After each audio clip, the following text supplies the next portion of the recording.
Right now, the United States is hosting the biggest soccer tournament on the planet. 50,000 fans packed into stadiums across the country. The whole world is watching. And America, the host nation, is expected to make a deep run. But here's the thing nobody wants to say out loud. The US might be walking straight into a trap. This video is about why the most powerful sports nation on Earth still can't dominate the World Cup. And I know what you're thinking. You've heard the usual stuff. Soccer just isn't America's sport. The MLS isn't good enough. The rest of the world has a head start. All of that is true, but it's surface level. The real reasons go so much deeper. We've spent weeks digging through research papers, FIFA documents, player development reports, and grass science. Yes, actual grass science. And what we found is genuinely shocking. By the end of this video, you're going to understand the World Cup in a way that most fans never will. And you're going to see exactly why 2026 is both America's biggest opportunity and its most dangerous moment. Let's start with something that almost nobody is talking about: the draw, the actual structure of this tournament. Because most people assume the World Cup bracket is basically random. 48 teams go in, the best ones rise to the top. And the US just needs to be good enough. But a research paper published on the 2026 World Cup draw found something wild: the constraints built into the draw process. Things like keeping certain countries apart, balancing confederations, avoiding travel nightmares. Those constraints make some group arrangements mathematically more likely than others. Not every legal draw path has an equal chance of happening. The tournament is shaped before a single ball is kicked. The mountain you have to climb is partly decided by procedure and probability, not pure luck. And that matters, because the bracket in 2026 is already more dangerous than any World Cup in history. 48 teams enter this tournament. 32 advance past the group stage. That sounds generous, right? More teams moving on, easier path to the final. But think about what that actually means. In the old format, the top two teams from each group moved on. Now, the top two plus the best third-place teams advance. So when you reach the round of 32, you might be facing a team that scraped through in third place. A team that is angry, desperate, and has nothing to lose. The US could win their group and immediately run into a battle-hardened underdog who qualified through the toughest confederation on the planet. This isn't a clean march to the final. It's a bigger, trap-filled bracket where overconfidence gets punished fast. But here's where it gets even more interesting. Because the US has one thing that should give them a massive advantage going into this tournament. They're the hosts. Home soil, familiar stadiums, passionate crowds. Every team in history that has hosted the World Cup has gotten a lift from that. France hosted in 1998. Champions, Germany hosted in 2006. Third place, Brazil hosted in 2014. Okay, bad example. But the principle holds. Home advantage is real. Except for the United States in 2026, it might be weaker than anyone realizes. Here's why. A normal host country has one base, one climate, one set of conditions. The US group stage games are spread across Los Angeles, Seattle, Santa Clara, and Vancouver. That's not a home advantage. That's a road trip. Los Angeles in June is dry heat. Around 90 degrees, Seattle is cool and damp. Vancouver is in a completely different country. The team that's supposed to feel at home is flying cross-country between games, adjusting to different climates, sleeping in different hotels, and trying to maintain any kind of rhythm. Meanwhile, a team like Turkey or Australia can build their camp in one city and stay there. The US is essentially playing away games at home. That's important, but if you don't also understand what happened before the tournament even started, you're missing half the picture. The United States qualified for this World Cup automatically. As co-hosts, they didn't have to play a single qualifying game. No CONCACAF gauntlet. No brutal away trips to hostile crowds in Central America. No must-win games in the rain with everything on the line. And look, on paper, that sounds like a gift. Less wear and tear, fresh legs, more time to prepare. But there's a hidden cost that doesn't show up on the injury report. Qualifying is a stress test. It's where teams learn to win ugly. It's where young players find out what they're made of when the pressure is real and the consequences are brutal. Argentina, Brazil, Colombia, those teams spent 2 years grinding through CONMEBOL, the toughest qualifying competition in the world. Every game was a war. By the time the World Cup starts, those players know exactly what it feels like to be desperate and to survive anyway. The US walked in with hype and preparation, but without that specific kind of scar tissue. The Guardian pointed to limited tournament-level adversity and tactical uncertainty around the team going into the tournament. You can train for pressure, but you can't fully replicate it.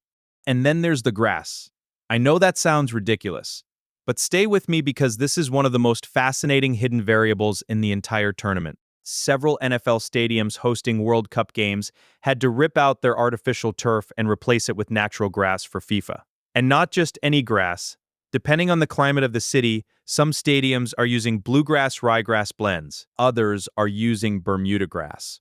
Each one plays differently. Each one has a different pace, a different bounce, a different feel under your boots. Reuters reported on the extraordinary effort that went into growing and maintaining these custom pitches under World Cup pressure. And here's the thing: a soft patch in the wrong spot, a bad bounce at the wrong moment, a slow pitch that kills a fast team's rhythm, any of that can eliminate a favorite. The playing surface isn't just background noise, it's a hidden battlefield that no amount of tactical preparation can fully account for. Now, let's zoom out, because all of those things, the bracket, the travel, the qualifying gap, the grass, those are situational. They're specific to 2026. But the deeper question is this: why hasn't the United States produced a truly world-class attacker? Not a good player, not a solid contributor, a top 20 player in the world. Someone who, when the game is tight, in the 89th minute of a World Cup knockout game, you look at and think, he's going to decide this. The Guardian asked this exact question earlier this year. Can America produce a top 20 male player in the world? And the honest answer right now is, not yet. The US has Christian Pulisic, who is genuinely excellent.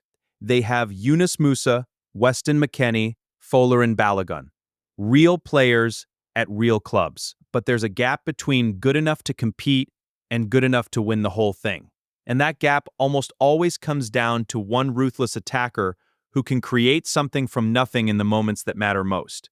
World Cups are decided by those moments. Messi in 2022. Ronaldo across multiple tournaments. Mbappe in 2018. One player who can carry the weight of a nation for 90 minutes. The US doesn't have that player yet. And understanding why they don't have that player takes us to one of the most uncomfortable truths in American soccer: pay to play. The United States has over 330 million people, more potential athletes than almost any country on the planet. But the youth soccer system in America filters kids out based on money, not talent. To play at the elite level as a young player in the US, your family needs to pay for club fees, travel costs, tournament registrations, specialized coaching. We're talking thousands of dollars a year, sometimes tens of thousands. The kids who can't afford it don't get developed. They don't get seen. They disappear from the pipeline before they're even teenagers. Think about what that means. In Brazil, a kid from a favela can become Ronaldo. In Argentina, a kid from Rosario can become Messi. The poverty didn't stop them.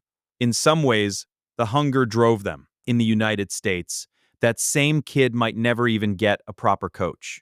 The talent is there, the athleticism is absolutely there, but the system has a financial wall built around it. And the players who get filtered out because of that wall, some of them might have been the best players this country ever produced. We'll never know, because they never got the chance. That's a structural problem, and structural problems don't get fixed overnight. But here's what makes it even more striking. While the World Cup is happening right now, the NCAA, the body that governs college sports in America, only just adopted a move toward a 2-semester playing season for Division I men's soccer in 2026, with changes set to actually take effect in August 2027, after a review process. Think about the timing of that. The US is trying to compete with nations that have had year-round football cultures for generations. Countries where kids play in the streets, join academies at 8 years old, and never stop playing. And America is still, right now, in the process of restructuring its development calendar. The pipeline is being rebuilt while the house is on fire. If you're finding this as fascinating as we do, Hit subscribe. We go this deep on sports history and the hidden systems behind the biggest events in the world. Every single week. There's a lot more where this came from. Now, let's talk about the actual tournament. Because the US is in Group D, and on the surface it looks manageable. Paraguay are the lowest ranked team in the group. Australia are a solid but beatable side. Turkey are dangerous but inconsistent. The US should be the favorite. Most analysts would agree with that. But look closer.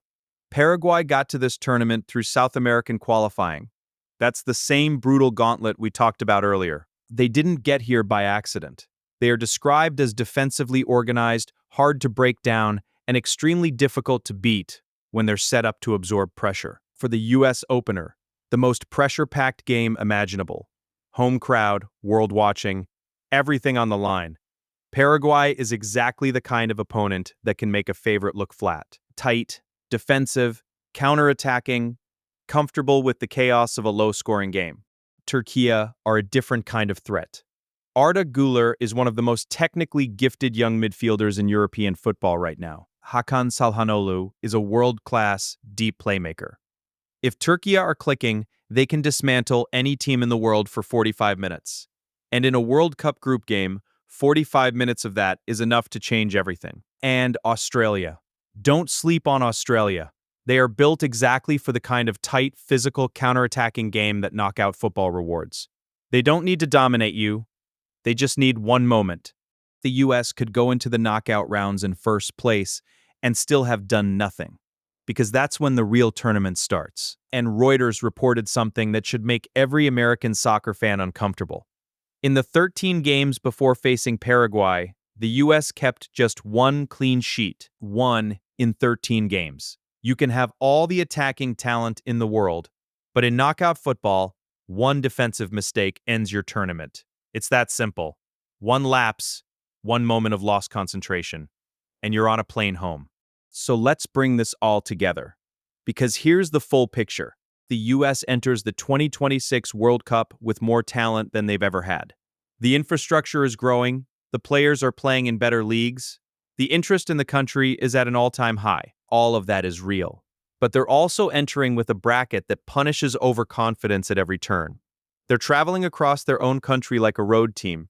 They skip the qualifying process that builds tournament mentality. They're playing on custom-built grass surfaces that nobody fully understands yet. Their youth system is still filtering out potentially elite players because of money. Their development calendar is being restructured in real time. And their defense has been leaking goals all year. This isn't a story about America being bad at soccer. America is not bad at soccer anymore. This is a story about the gap between being competitive and being great, between having good players and having the kind of system, culture, and ruthless tournament experience that turns good teams into world champions, the countries that win World Cups. Brazil, Germany, France, Argentina, they don't just have talented players. They have generations of accumulated knowledge. They have youth systems that run like machines. They have players who grew up knowing exactly what it means to represent their country in the biggest moments. That culture doesn't get built in a decade. It gets built over a lifetime, over multiple lifetimes. The United States is building it. Genuinely, visibly building it. But 2026 is happening right now. And the gap between where America is and where the true giants of the game are, it's smaller than it's ever been. But it's still there. And that's actually the most exciting part of this whole story. Because the US doesn't need to be perfect to make history here. They don't need to win the whole thing to change the trajectory of the sport in this country forever. A deep run, a quarterfinal, a semifinal in front of their own fans, in their own cities, would do something to this country's relationship with soccer that no amount of league restructuring or NCAA calendar changes ever could. It would make an entire generation of kids want to be the player who does what nobody expected. That's how sporting cultures are born. Not in committee meetings, not in development reports. In moments, in games, in the kind of electric, impossible, heart-stopping nights that make you fall in love with a sport you never cared about before. The US has every reason to be dangerous, and every reason to be humble. That combination, dangerous and humble, is exactly what it takes to go on a run in a World Cup. Whether they can hold both of those things at the same time for 6 games across 6 weeks against the best teams in the world. That's the question.